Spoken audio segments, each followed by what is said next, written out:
Pakistan cricket board کی جانب سے پاکستان سپر لیگ کی 2 نئی ٹیموں کو سالانہ 360 ارب روپے کی خطیر رقم پر فروخت کیے جانے کے بعد عوامی حلقوں میں یہ سوال شدت اختیار کر گیا ہے کہ کیا پاکستان انٹرنیشنل ایئر لائنز کو محض 135 ارب روپے میں فروخت کرنا ایک دانشمندانہ فیصلہ تھا؟ ناقدین کا کہنا ہے کہ اگر انتظامی اصلاحات کے ذریعے پی آئی اے کو منافع بخش بنایا جاتا تو نہ صرف یہ قیمتی قومی اثاثہ فروخت سے بچ جاتا بلکہ ریاست اسے خود خرید کر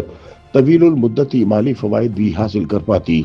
یاد رہے کہ حکومت پاکستان نے پی آئی اے کو صرف 135 ارب روپے کے عوض نجی شعبے کو فروخت کیا، جبکہ اس کے برعکس پاکستان کرکٹ بورڈ نے پاکستان سپر لیگ کی ایک ٹیم کو اوسطاً 180 ارب روپے سالانہ کے حساب سے فروخت کیا ہے۔ دلچسپ ترین بات یہ ہے کہ یہ معاہدہ ایک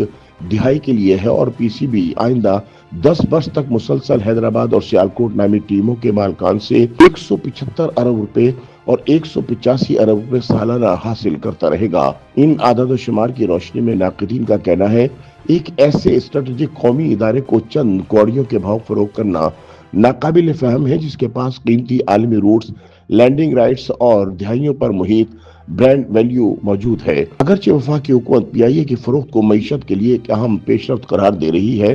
تاہم معاشی ماہرین کا کہنا ہے کہ یہ فیصلہ نہ صرف اجلت میں کیا گیا بلکہ نجکاری کے عمل میں بھی کئی سنگین خامیاں ہیں۔ ناقدین کے مطابق پی آئی اے کو ایک ایسے وقت میں نجی شعبے کے حوالے کیا گیا جب وہ طویل خسارے کے بعد دوبارہ منافع بخش ادارہ بننے کے راستے پر گامزن تھا۔ ان کے مطابق اگر وفاقی حکومت انتظامی اصلاحات اور شفاف نگرانی کے ذریعے اس قومی ادارے کو خود ہی سنبھال لیتی تو ممکن ہے کہ پی آئی اے چند برسوں میں ایک مستحکم اور منافع بخش قومی ادارہ بن جاتا۔ اعداد و شمار کے مطابق پی آئی اے نے 2024 میں 26 ارب روپے کا منافع کمایا، جبکہ 2023 میں اسے تقریباً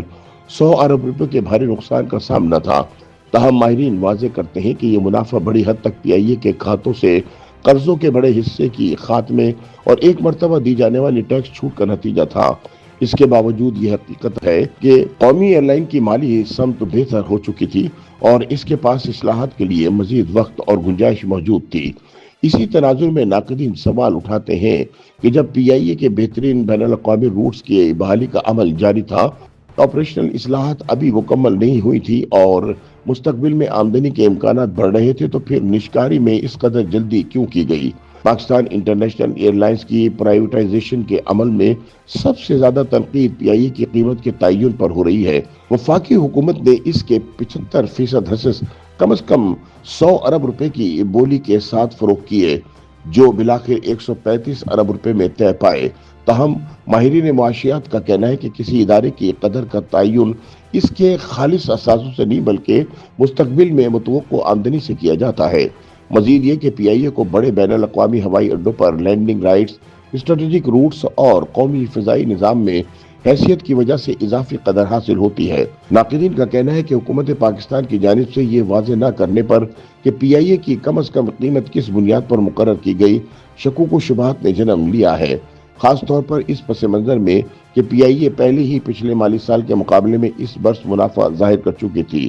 ایک اور اہم پہلو یہ ہے کہ 135 ارب روپے کے اس معاہدے سے حکومت پاکستان کو عملی طور پر صرف 10 ارب روپے کے لگ بھگ رقم ہی حاصل ہوگی۔ باقی سرمایہ کاری مرحلہ وار پی آئی اے میں ہی واپس لگائی جائے گی تاکہ ادارے کو بہتر بنایا جا سکے۔ ناقدین کے مطابق یہ رقم دراصل ریاست کی واجب الادا رقم ہے، جس پر سرمایہ کاری تک سود ادا کیا جانا چاہیے تھا، لہٰذا اس کے بدلے پی آئی اے کے حصص ریاست کے پاس ہی رہنے چاہیے تھے۔ حیران کن طور پر نجکاری کرتے وقت پی آئی اے کے خریدار کو اجازت دی گئی کہ وہ قومی ایئر لائن کی مجموعی قیمت کا صرف 7.5% پیشگی ادا کر کے اس کے 75% حصص حاصل کر لے، جبکہ اس میں باقی سرمایہ کاری وقت کے ساتھ کی جائے گی۔ بعد ازاں اگر خریدار پی آئی اے کے بقیہ 25% حصص خریدنے کے لیے مکمل 45 ارب روپے ادا کرتا ہے